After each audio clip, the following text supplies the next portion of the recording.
Bueno, vamos ahora a un tema muy conocido, el dólar bajo el colchón. Mi madre lo tenía en una cartera alto en el ropero. Conozco otros amigos que excavaron todo el jardín cuando murió el abuelo. Y el caso más resonante de esto fue el caso de la heladera de Charry con Natalia Oreiro, que tiraron los dólares a la basura porque pensaron que era una cajita de pollo que no servía más. Pero bueno, creo que ahora tenemos alternativas un poco más modernas y bueno, y vamos a charlar de esto con César Litvin, que es el CEO de Lisicki, Litvin y Abelovich, y el señor Guillermo Sidotti lo va a moderar. Así que bueno, gracias a todos de vuelta y los dejo nuevamente en buenas manos. Bueno, muchas gracias, Daniel. Buenas tardes a todos, un gusto estar aquí con ustedes. Un año después, el año pasado estuvimos acompañando a Diego, así que muy contento de volver a estar acá y además de darme un lujo, que es estar con César Litvin, CEO de Lisicki, Litvin y Abelovich, una de las personas que más sabe en la materia tributaria, así que realmente muy contento por eso. Y entiendo que tenías una presentación donde nos vas a ayudar un poco a entender qué es esto de tus dólares, tu decisión, este anuncio reciente, así que muy oportuno el panel, ¿verdad? Así que nada, te dejo la palabra para que Bueno, muchas gracias. Muchas gracias al IAEF por la invitación. Quiero confesar que cuando me invitaron a este evento habíamos tomado un tema totalmente distinto, pero aparecieron la conferencia de prensa, los anuncios y una gran cantidad de normativas, y junto con los organizadores convenimos que era mucho mejor hablar de lo urgente, ¿sí? Y después podemos hablar de algunos otros temas. El lema de la conferencia de prensa del día jueves fue «Tus dólares, tu decisión», ¿sí? Tenemos que hacer un poco de historia. ¿Por qué hay dólares en el colchón, o en la heladera, o donde estén? La realidad es que si nos remontamos un par de décadas atrás, hubo gente que tenía plazos fijos en bancos. En esa época se hacía 7 días, y un día se despertaron y ya no tenían ese plazo fijo. Tenían un título público a 10 años, Bonex, un plan Bonex se llamó, y ese título público a 10 años, si se lo quería cambiar el primer día hábil que tenía ese año, 1990, le daban el 27% del plazo fijo. Acá me asienten que era así, ¿sí? Es así. Obviamente que esto genera daños, esto genera heridas, esto genera muchas situaciones. Además, el plan Bonex era un bono a 10 años, y la Corte, en la causa Peralta, en el año 2001, estableció que no era una confiscación, era una novación de deuda, ¿no? Así que esto también genera no solamente un descreimiento en la seguridad jurídica, sino también en la justicia, ¿no? Y no debe ser casualidad, la cifra no la doy yo, fue anunciada, de que habiendo habido en los últimos años varios blanqueos, parece que todavía hay 270.000 millones de dólares fuera del sistema financiero formal. ¿Qué pasó después del plan Bonex? Bueno, recuerdan el corralito, el corralón, el que tenía dólares iba a recibir dólares, pero recibió pesos, y eso hace de que la gente no tenga el dinero o sus ahorros donde lo tiene que tener, sino lo tiene que empezar a hacer el juego de las escondidas. ¿Dónde juego? No solamente las escondidas para que no me roben ese dinero, sino las escondidas de cualquier gobierno de turno que puede morderme ese dinero, ese esfuerzo, ese ahorro que uno ha hecho durante mucho tiempo, y hemos tenido un estado atlético para ver cómo nos cubrimos de distintas políticas públicas que no me muerdan mi esfuerzo, mi ahorro, mi capital. Por eso el plan dice tus dólares, tu decisión, tiene como objetivo incentivar la formalización de ahorros y reducir la burocracia fiscal. Esto que fue anunciado el día jueves tiene varias etapas. La primera etapa es una cantidad de normativas, un decreto, el decreto 353, y 4 resoluciones generales de ARCA que forman parte de la primera etapa. Y quiero marcar muy bien que acá hay 2 etapas importantes. La primera es la que ya salió normativamente el día viernes en el boletín oficial y ya está todo vigente, que consiste básicamente en la eliminación de regímenes informativos sobre consumos personales. De eso vamos a hablar un poquito. Unos aumentos de los umbrales para reportes financieros. Algo muy importante, los bancos no deben exigir declaraciones juradas de impuestos. Y acá me detengo un instante en explicar esto que es, para mí, algo esencial. Cuando un contribuyente presenta declaraciones juradas con sus ingresos y sus patrimonios, lo que necesita de contrapartida para dar todos esos datos de su intimidad es que haya un secreto fiscal, que la institución a quien yo le presento todos estos datos no pueda divulgar esta información, estos datos a terceros, porque tiene que ver con el principio de confianza.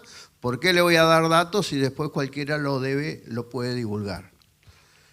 En época del gobierno de Macri se logró que los bancos dejen de pedir copia de las declaraciones juradas. ¿Por qué? Porque cuando uno entrega las copias de las declaraciones juradas a los bancos, se pulveriza el secreto fiscal. Porque ¿qué seguridad me da si el oficial del banco qué va a hacer con toda esta información? Cuando volvió al gobierno el kirchnerismo, a principios del 2020, volvió a prohibir la norma que desobligaba a los contribuyentes a entregar esa información. Lo que están haciendo ahora es que los bancos no deben exigir declaraciones juradas de impuestos. Y pongo mucho énfasis en esto por temas de seguridad personal, por temas además de intimidad. Cuando presentamos a los bancos, cuando queremos abrir una cuenta, cuando queremos hacer una transacción, con mucha naturalidad me dicen, mándeme su declaración jurada. Minga, ¿cómo te voy a dar mi declaración jurada? Tiene que ver con toda mi intimidad. ¿Y qué uso le vas a dar? ¿Y cómo me aseguro que voy a tener secreto fiscal de todo lo que yo doy? Así que este es un dato muy importante. Seguramente algunos bancos lo que van a hacer es un formulario tipo que el contribuyente voluntariamente, vieron que cuando abren cuenta en un banco tienen como 5 hojas en letra chiquitita que uno firma y no lee nada, ¿no? ¿Sí? Digo, presten atención a este tema porque puede que ese formulario diga que el contribuyente voluntariamente da esas declaraciones juradas sin que el banco se lo haya exigido o pedido. Así que este es un tema muy importante dentro de todos estos anuncios que ya está vigente. Y también algo disruptivo, ¿sí? Establecen un régimen simplificado de ganancias, que lo vamos a analizar. Quiere decir que con esta flexibilización de reportes, se pone fin, ¿sí?, a el reporte sobre las compras con tarjetas de créditos y billeteras virtuales, todas las operaciones notariales, la compra-venta de vehículos usados, el reporte de expensas cuando superan los 32.000 pesos y todos los servicios públicos también significativos. Además, se cambia el reporte de transacciones financieras a montos mucho más elevados. Yo diría, se eleva el radar de los reportes que hacen las instituciones financieras. Fíjense, para transferencias en acreditaciones bancarias, cuando superaba 1 millón de pesos, teníamos que estar justificando y dando explicaciones para qué lo estábamos haciendo, y además ARCA, ex AFIP, recibía toda esta información. Ahora se eleva a 50 millones, es una cifra mucho más significativa. Para personas jurídicas baja todavía, es a 30. Para extracción en efectivo, que no tenía ningún monto mínimo, cualquier extracción en efectivo era reportado a ARCA. Ahora es a partir de 10 millones el reporte que tienen que hacer los bancos. Con los saldos del último día del mes, que estaba entre 700.000 y 1 millón de pesos, ahora el reporte es a partir de 50 millones. Las acreditaciones en billeteras virtuales que se reportaban cada 2 millones, ahora va a ser 50 millones. Las tenencias en Alix, que tenían para todos los montos, ahora recién por 100 millones en adelante. Y las compras de consumidor final, más de 200.000 pesos, 250.000 en efectivo o 400.000 en otro medio de pago, ya teníamos que individualizarnos, etc. Ahora todo esto sube a 10 millones. ¿Esto traducido qué significa? Significa que se levantan los radares. Cuando vamos a Mar del Plata, vieron que cada rato hay un radar y tenemos que bajar la velocidad, ir y nos sacan la foto. Bueno, ahora vamos a ir más seguido a Mar del Plata porque va a haber menos radares. Lo que quiero decir es que en las últimas décadas el Estado, a través del organismo fiscal, hoy se llama ARCA, sin la G, ARCA, lo que tenía de nosotros hasta la semana pasada era toda nuestra intimidad económica. Sabíamos cuánto pagábamos de expensas, sabíamos cuánto pagábamos de servicios públicos, sabía cualquier movimiento bancario, por más insignificante que sea, tenía una base de datos que ni los servicios de inteligencia lo tienen. Tal es así que me contaron la semana pasada que los servicios de inteligencia usaban esa base de datos. Secreto fiscal a medias. No existe, ¿no? Ahora, es un cambio muy importante. Es un cambio donde ARCA, que manejaba, yo lo estuve diciendo mucho la semana pasada, en un sistema tipo panóptico, panoptismo fiscal yo lo llamo, es que el ARCA ejercía toda la visión de todos los movimientos que hacemos los contribuyentes. Y la pregunta que se impone es, ¿le sirvió para algo a ARCA? ¿Le sirvió para algo? ¿Bajó la informalidad con tanta información que tenía de toda nuestra intimidad? ¿Para qué la usaron? ¿Sí? Entonces, yo creo que ahora lo que se está haciendo, insisto, en esta primera etapa, es una flexibilización donde ARCA va a dejar de recibir reportes. Imaginemos a alguien que hace, todos estos montos son mensuales. Imaginemos que alguien hace una transferencia por 49 millones de pesos, ARCA no lo va a recibir esa información. O sea que ARCA de alguna manera va a tener menos información de los contribuyentes. Esto parece disruptivo, es decir, estamos acostumbrados a que ARCA nos vigile y tengamos que explicar y justificar cada movimiento que tenemos. Esto es muy disruptivo y habrá que ver cómo se manifiesta en la práctica. También la identificación de datos del consumidor final para operaciones de venta igual o superior a 10 millones de pesos para cualquier tipo de compras clase A, B, C o E y para operaciones respaldadas por el facturador recién 500.000 en adelante. Ahora, esto se enlaza, toda esta baja de información que va a tener ARCA, ¿sí? Se enlaza con algo que es hacia el futuro y que tiene mucho que ver con lo que se vendría de usar los dólares del colchón. A partir del ejercicio fiscal 2025, acá hay muchos contadores y que estamos cerca de la presentación, nos dieron un respiro de pocos días del año 2024. Esto no va para el 2024, esto es optativo para el 2025. Como contador, ustedes saben, habrán tenido alguna experiencia cuando nosotros nos reunimos con los clientes, personas humanas, para ver la declaración jurada. Es como que muchos clientes sienten amnesia, no se acuerdan qué hicieron con la plata, qué hicieron con el consumo, qué se compraron, qué vendieron, ¿no? Y algunos tampoco nos dicen toda la verdad, en rigor de verdad. Y cuando presentamos una declaración jurada, previo a este régimen simplificado, ¿cuándo nos damos cuenta de que esa declaración jurada le falta algo? ¿Sí? Cuando hacemos la ecuación patrimonial.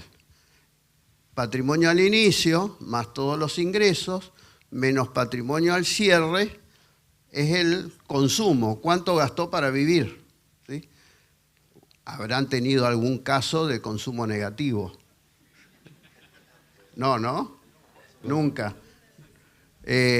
Bueno, el consumo negativo es que vivió con plata no declarada. El consumo negativo es que no le da para el incremento patrimonial.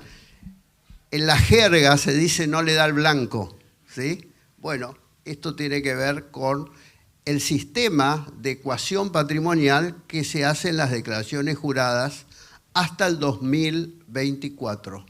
¿Está bien? Ahora, este régimen simplificado yo lo llamo ceguera intencional.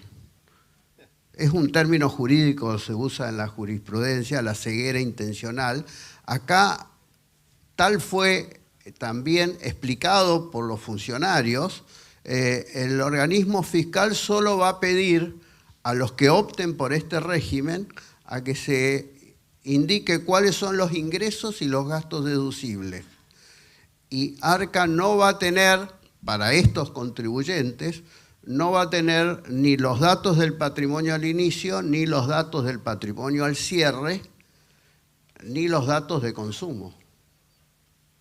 Ahora, como responsabilidad profesional, yo sugiero seguir haciéndole la ecuación, teniendo en cuenta de que, bueno, veremos qué va a pasar con el régimen futuro respecto del control de esta situación.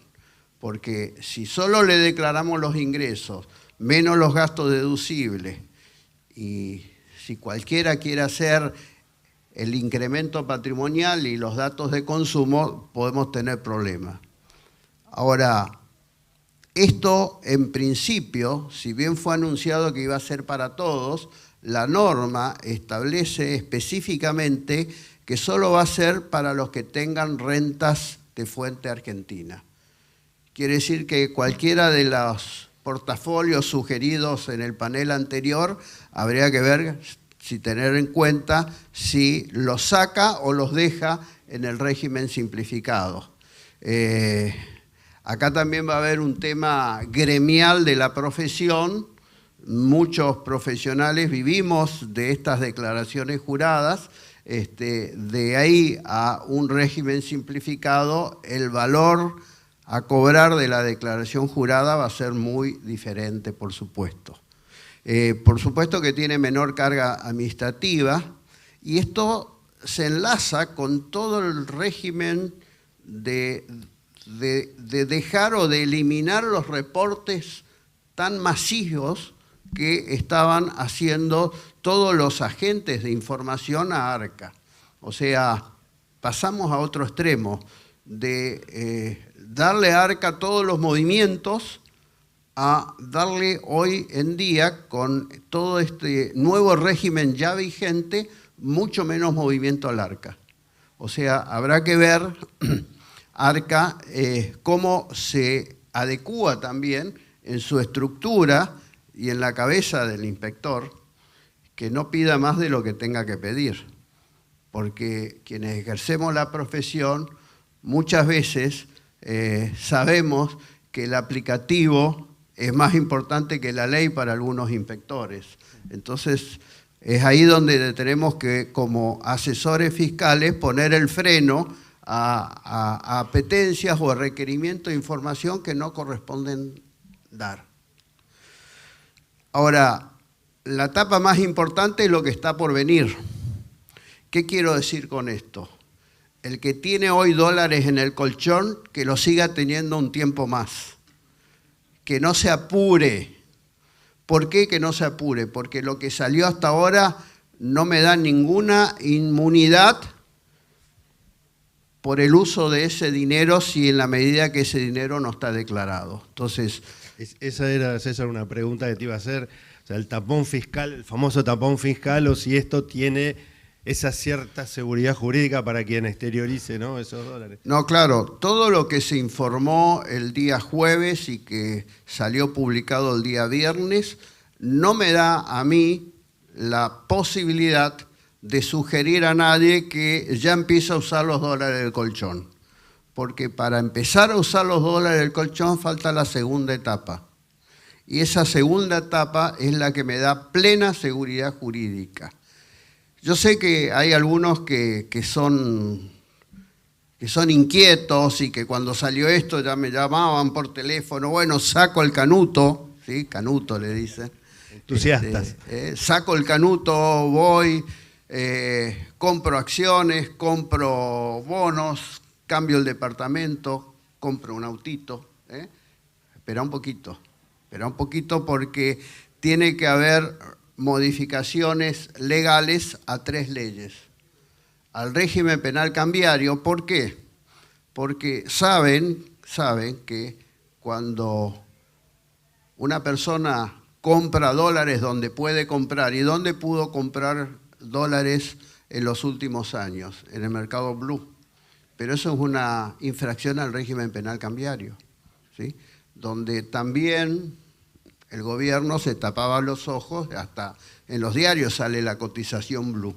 O sea que... No caminaban por Florida, en Buenos Aires, por ejemplo. No, por Florida, por la Valle, por acá también.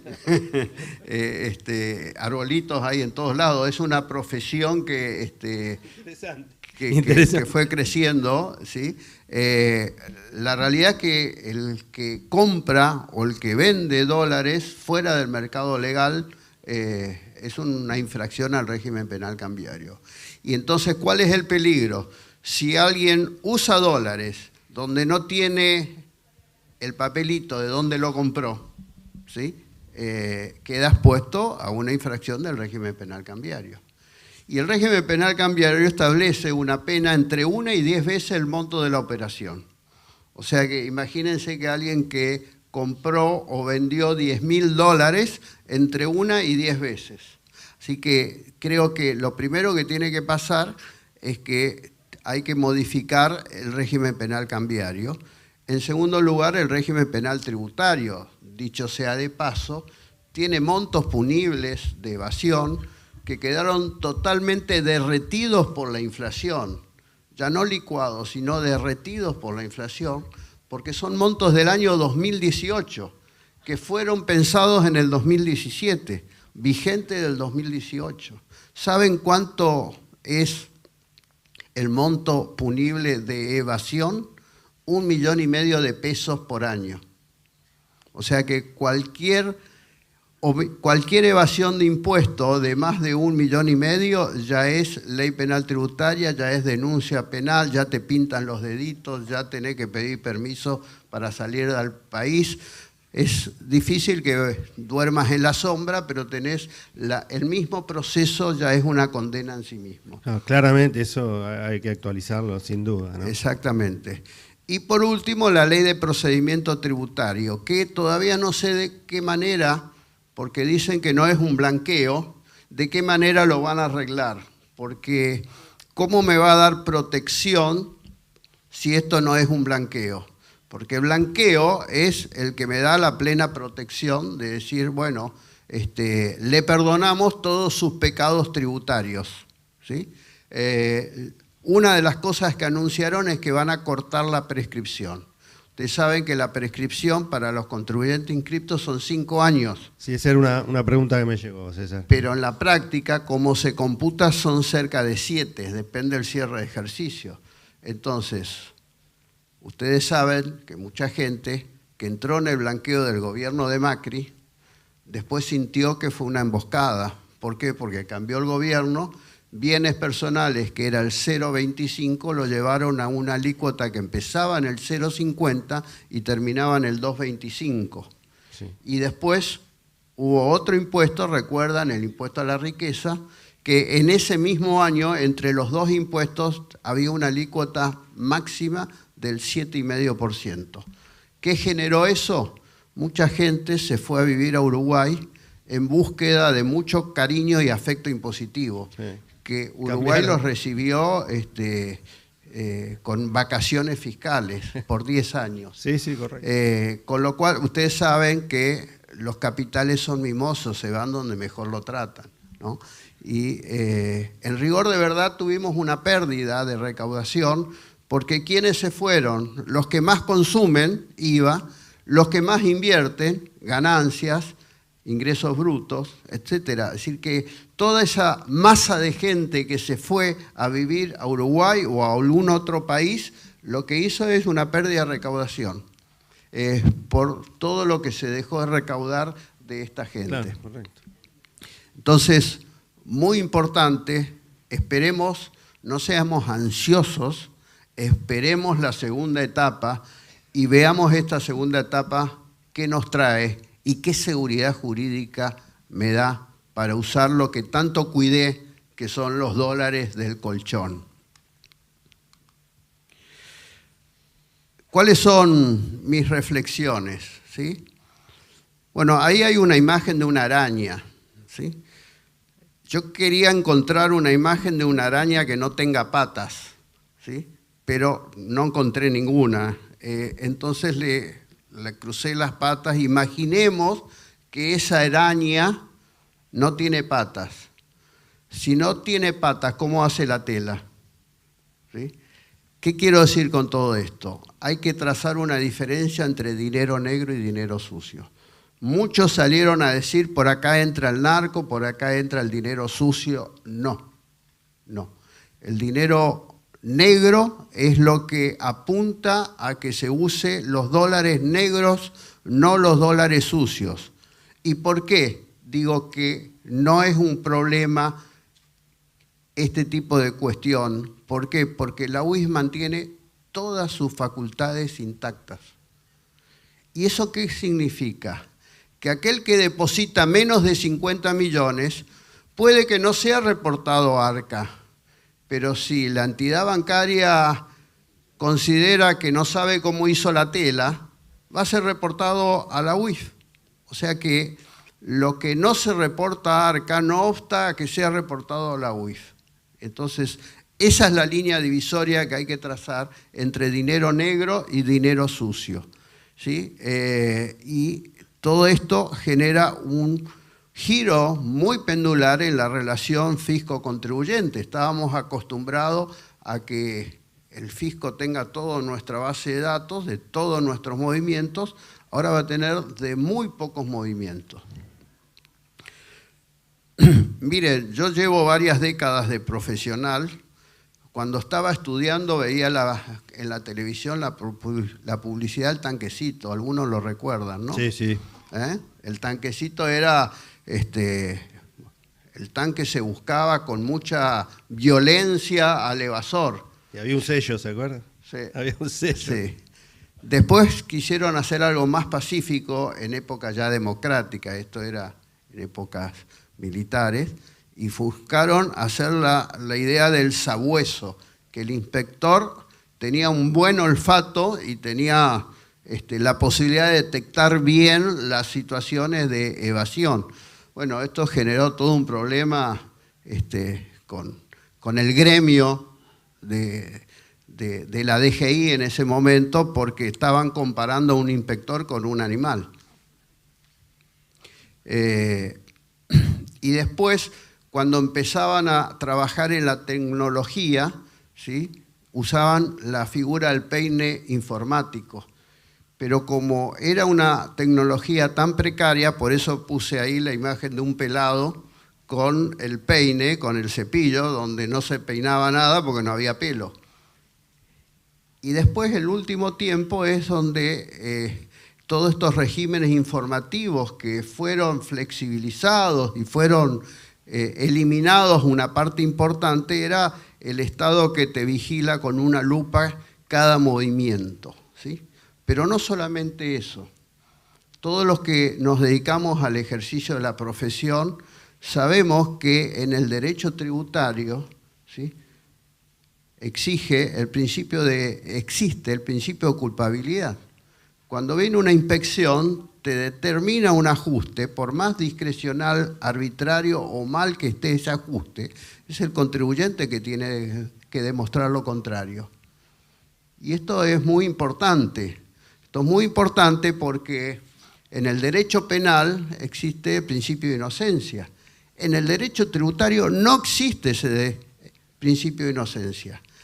Creo que alguna de las modificaciones que hagan en la ley de procedimiento tiene que ir hacia el lado de volver al principio de inocencia. O sea que no es el contribuyente quien tiene que demostrar que no evadió, sino que es el fisco el que tiene que demostrar que el contribuyente evadió. Si no, no tiene sentido que en el derecho penal, en un homicidio, el Estado tiene que demostrar que mató, y en una evasión es el contribuyente que tiene que demostrar que no evadió. Ustedes saben, hay muchos colegas acá, que cuando empieza una inspección es muy difícil que se vaya sin un ajuste. Es como que el ajuste está dentro del ambiente, si no, no se va. Es más, me contaron, ¿sí?, que algunos dejan el ajuste ya previsto para que se vayan rápido, porque si no, no se van nunca, ¿no? Sí. Esto tiene que ver con la jerga y la deformación, claro, de la relación fisco-contribuyente, donde cuando toca el timbre el inspector ya piensa que toca el timbre a un evasor.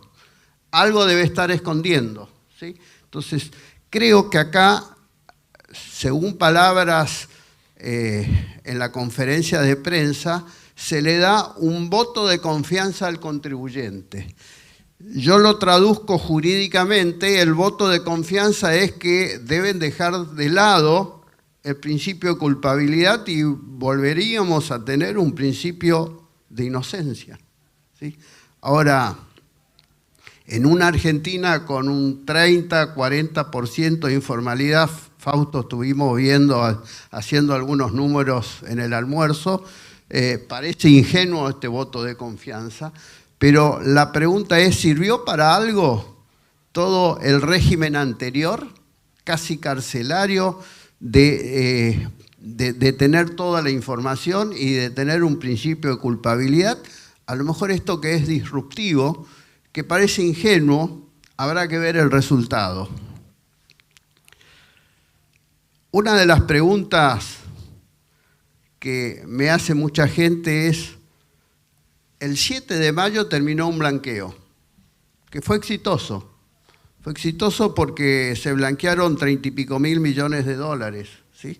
De los cuales 20.000 eran de cash, porque tenían un atractivo importante, hasta 100.000 dólares no, y César, no tenía costo. Si me permitís, venimos de un blanqueo en el gobierno de Macri muy importante muy también. Importante, sí. O sea, tenés 2 blanqueos en muy poco tiempo. La pregunta que me hacen es, la gente que no entró en ninguno de los dos blanqueos, ¿qué atractivo tiene de entrar en este?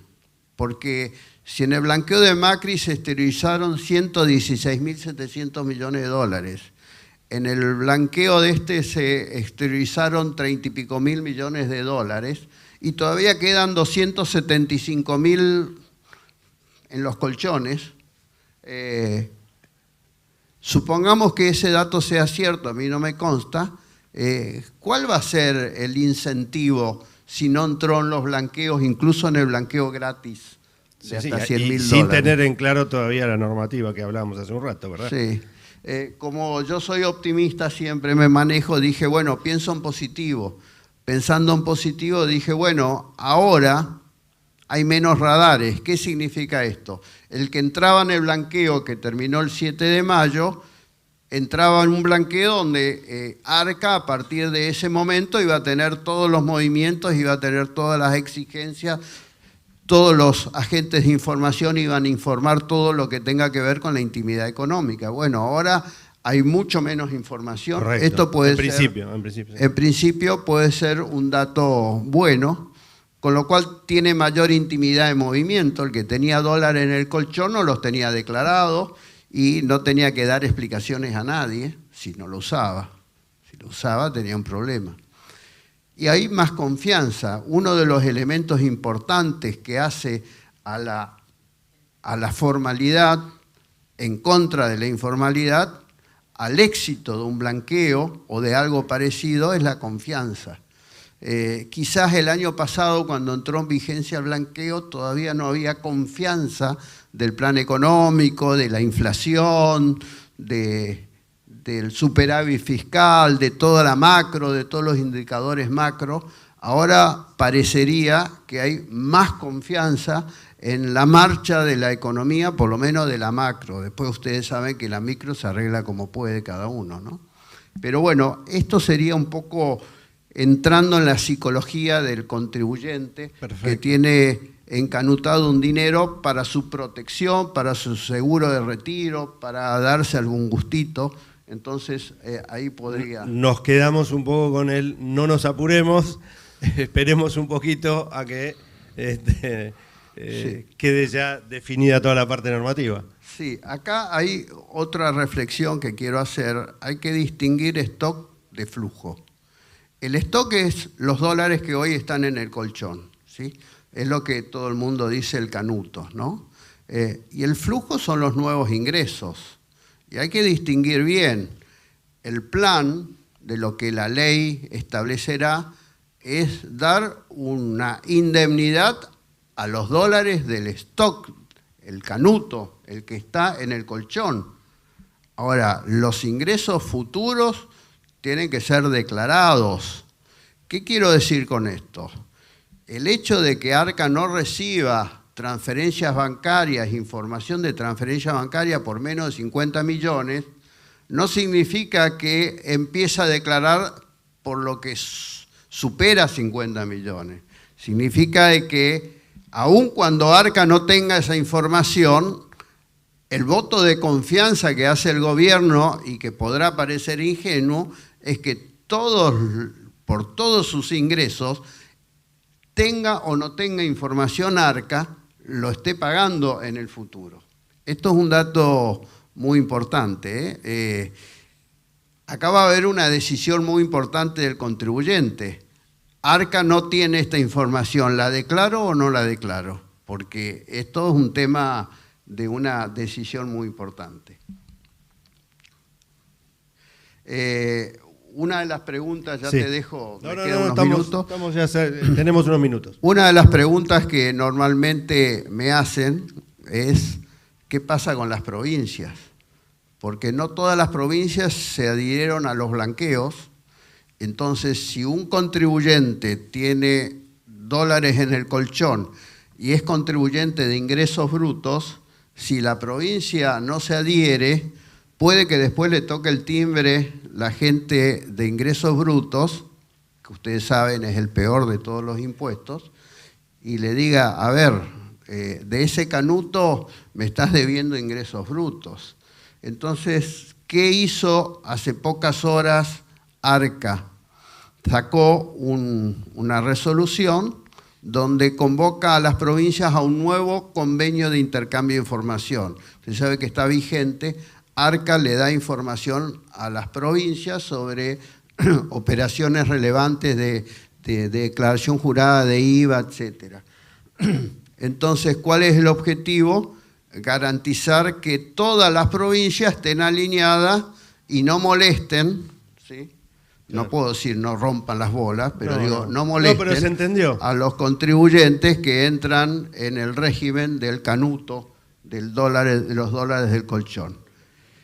Si no se adhieren las provincias, ahí se usa el látigo. El látigo es no te doy ninguna información, con lo cual le mojo la pólvora a las provincias respecto de los datos que pueden recibir como herramientas. Ahora, no está anunciada, pero hay una tercera etapa, que es la reducción de impuestos. O sea, no está anunciado dentro de esto, pero sí fue anunciado por el presidente en la Asamblea Legislativa. Y lo que se vendría, es una reducción de los impuestos porque estamos totalmente asfixiados por la presión tributaria en la Argentina. Presión tributaria de impuestos nacionales, provinciales y municipales. Hice un recuento de cuáles son los impuestos que vienen siendo reducidos, ¿sí? Un alivio para autónomos, cambio el monotributo, se eliminó el ITI, el impuesto a la transferencia de inmuebles, la percepción del dólar tarjeta, bienes personales, hubo una rebaja muy significativa, ¿sí? Se aumentó el mínimo no imponible, aumento del monto exento para vivienda, reducción progresiva de las alícuotas que eran exorbitantes, no discriminan en la alícuota bienes de la Argentina o bienes del exterior, y se estableció un régimen especial de ingreso de 5 años en condiciones muy interesantes y que mucha gente hizo los cálculos y le convenía entrar. Y también, me falta uno, importación y tasa estadísticas, el impuesto país, un impuesto que nunca debería haber existido, no se lo renovó. Retención a exportaciones, hubo una baja temporal de retenciones a las exportaciones de agro, la eliminación para economías regionales, ahora están amenazando que si no liquidan divisas vuelve el cuco de un impuesto también muy malo, que es la retención de exportaciones. Impuestos internos, bajó la alícuota para los autos y bajó el precio de los autos. Se redujo el derecho a importación extrazona para autos eléctricos y recién hemos visto una baja de aranceles para celulares, para consolas de juegos, e impuestos internos también para celulares, televisores, aire acondicionado, y con un gran conflicto con Tierra del Fuego, porque Tierra del Fuego no paga derechos, pero si hay una baja de aranceles, lo perjudica respecto del precio de los mercados. Todo esto es importante, ya está vigente. ¿Es suficiente? No. Todavía sigue habiendo mucha presión fiscal en la Argentina. Todavía hay mucho para hacer y la Argentina está contaminada por muchos impuestos que son distorsivos. En el podio, ingresos brutos, le sigue impuesto a las exportaciones, impuesto a los débitos y créditos, que ustedes saben, ya cumplió 24 años y era por un solo año. ¿Sí? Cumplió 24 recién, y no me alcanza un podio de 3, tengo que poner las tasas municipales, derecho de registro e inspección, que no tiene nada que ver en la base imponible con el costo prestacional. Así que paro ahí para que vos me hagas alguna ya estamos como para cerrar. César, muy claro realmente todo.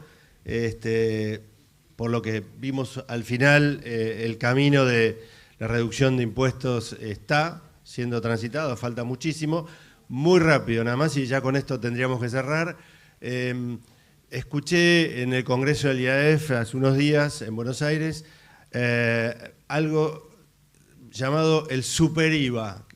Contame brevemente, como para cerrar, ¿qué sería SuperIVA? Que creo que la idea es eliminar ingresos brutos, que es nefasto. No sé. No sabemos. No sé si es eliminar. A ver, ¿cuál es la idea que manifestó públicamente el gobierno? El IVA es uno de los impuestos indirectos que tienen facultades concurrentes nación y provincia y por eso se coparticipa.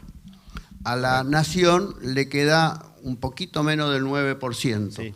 Entonces, la idea era que la nación cobre un IVA nacional del 9% y después cada provincia se arregle con el IVA que quiera cobrar en sustitución de lo que le llega por coparticipación.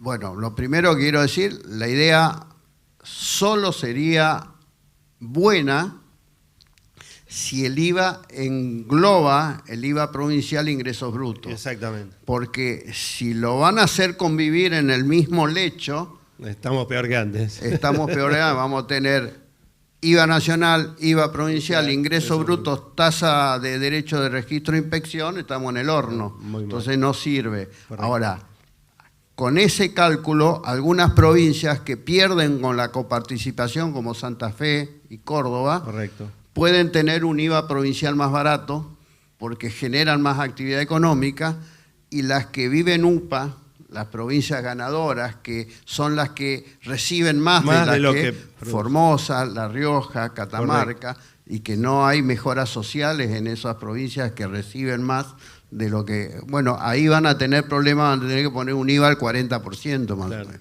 claro, para que les cierre la cuenta. Exacto. Así que, digo... Habrá que estudiar bien, digo el 40 para decirlo groseramente, hay que estudiar bien, pero solo puede servir en la medida que englobe ingresos brutos. Perfecto. Bueno, César, mirá, impecable. Muchísimas gracias. Dale, muchas gracias. Gracias a todos. Vamos al break y en unos minutos volvemos.